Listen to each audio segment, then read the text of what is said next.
let's get to cooking. This is what we're doing today at Mima's house.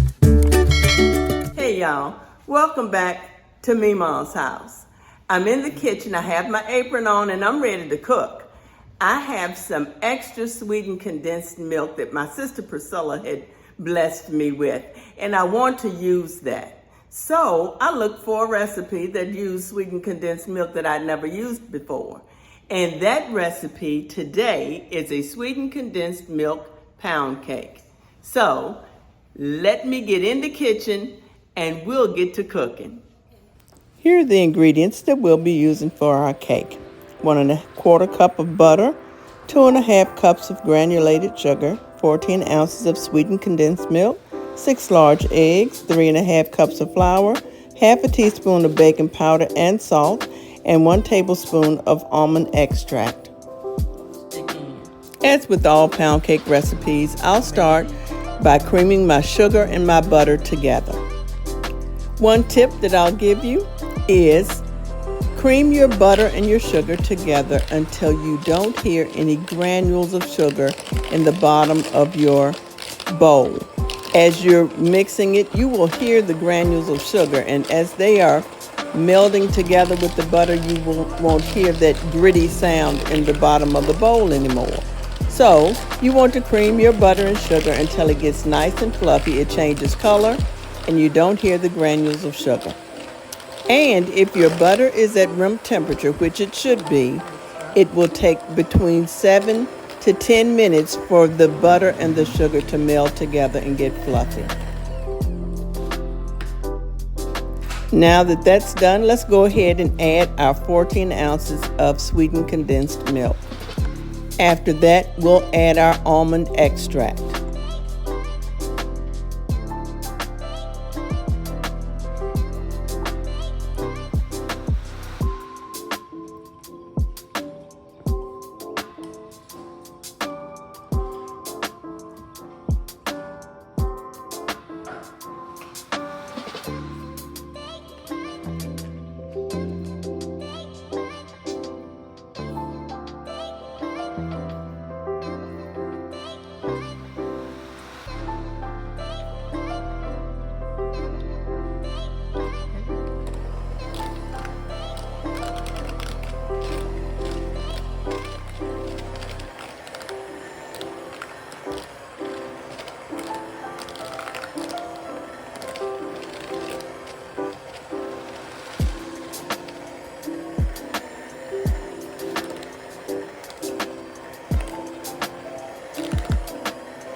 Hey, and don't forget to scrape your bowl down and make sure that you have all of your ingredients pulled together. Do that intermittently throughout the cake baking process.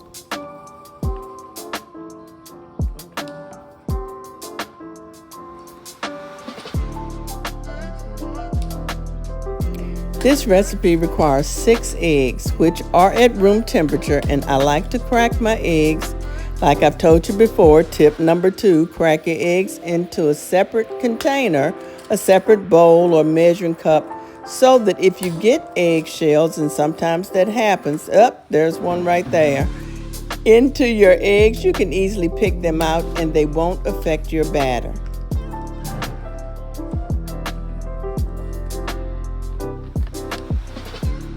Now let's add our eggs to the sugar mixture one at a time. And tip number 3, as I beat, I will look to see that the yolk has disappeared, and that's when I'll add the next egg.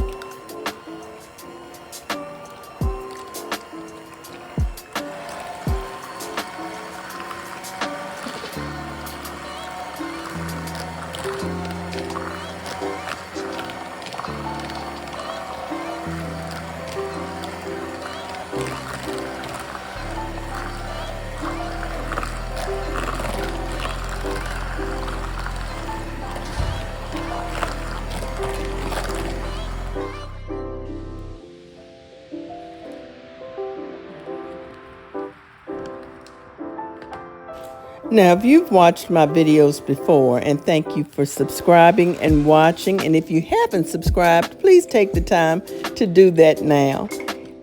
If you've watched me before, as I was saying, you know I like to sift my flour, but this particular recipe asked that you sift the flour and then you measure the flour again when you're putting it into the cake batter. So here I'm sifting my flour with my salt and my baking powder, and that's what you normally do. For old school cake bakers, we like to sift our flour. And just a side note, this little sifter I got when me and my husband, Paula, were married early on, and I got it for $1 at the PX, and it has been working for me ever since.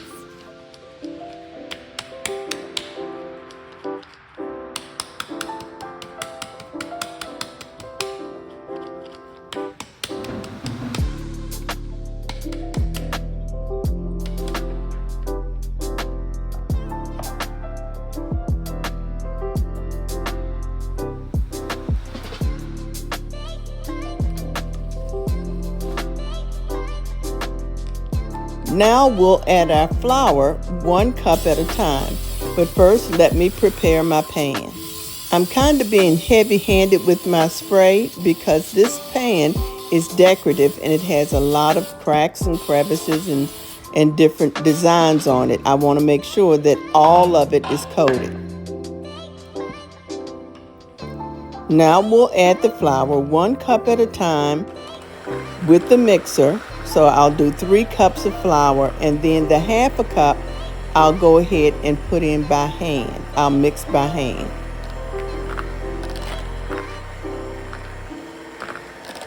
Now I usually mix it by hand, and that's tip 4, the last bit of flour, so that I can make sure that I get all of the ingredients from the bottom of the bowl all the way to the top of the bowl, and then I can scrape it down.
And last tip number 5, always choose a pan that is big enough for the batter amount that you have. Some cake batters will tell you that, especially pound cake recipes, will tell you that it makes a 12-cup amount of batter or 10-cup so that you can know what size pan to use. So the recipe that I used for this particular cake did not tell me how much batter it would yield, but it yielded 12 cups, and I have a 10-cup pan. But I wanted to use this pan anyway, so it's all good.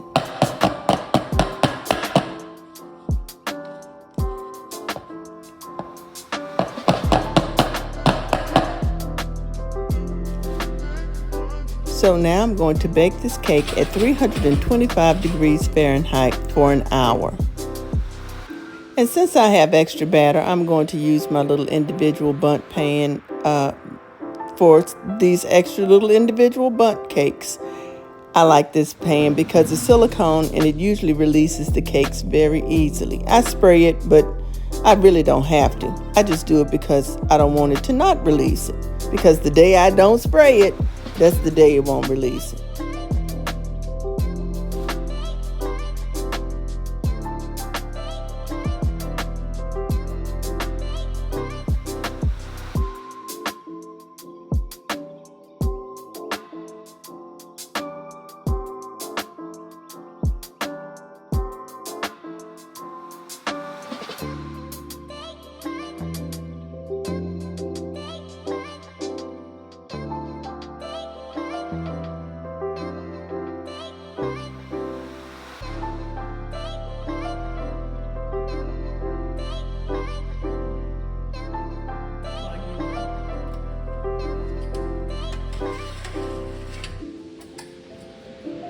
Now the individual cakes are ready, but the big cake is taking a little while longer to get done.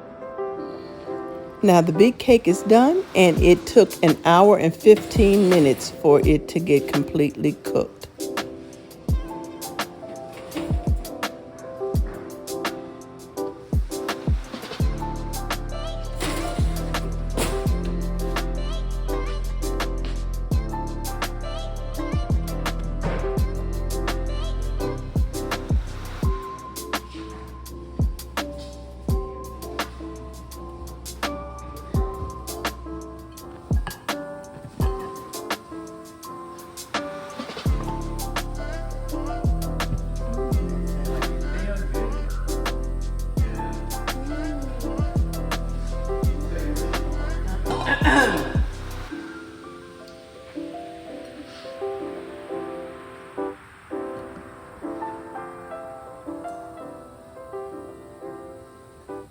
Okay, y'all, so my cakes are done. You saw that I had a big cake and I have 5 small cakes. So when you're measuring out your ingredients and you're making your batter, always take in consideration the size of your pan. The size of my pan was not big enough to accommodate all of the batter, so I went ahead and used the small pans to go ahead and put that batter in. So the taste testers are here, and we're going to go ahead and try one of those small cakes so that you can see what they think about it. So let's get our taste testers in the view. I have 3 taste testers today. There you go, Noah. Thank you. You got it? Whoa. That's delicious. Oh, yes. You like it? Oh, good. I'm glad. I'm gonna taste it. Hold on. Okay, let me taste mine. It is good.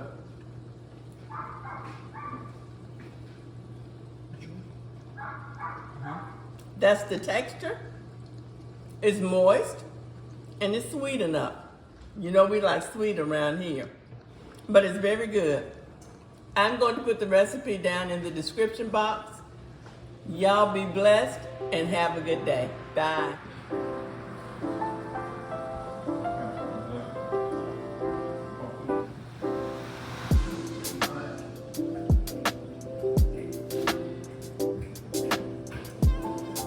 I hope you enjoyed today's video and the baking tips that I provided today. Even if you already know that stuff, I hope you enjoyed the video. And if you haven't subscribed already, please do so. And y'all be blessed today. Bye.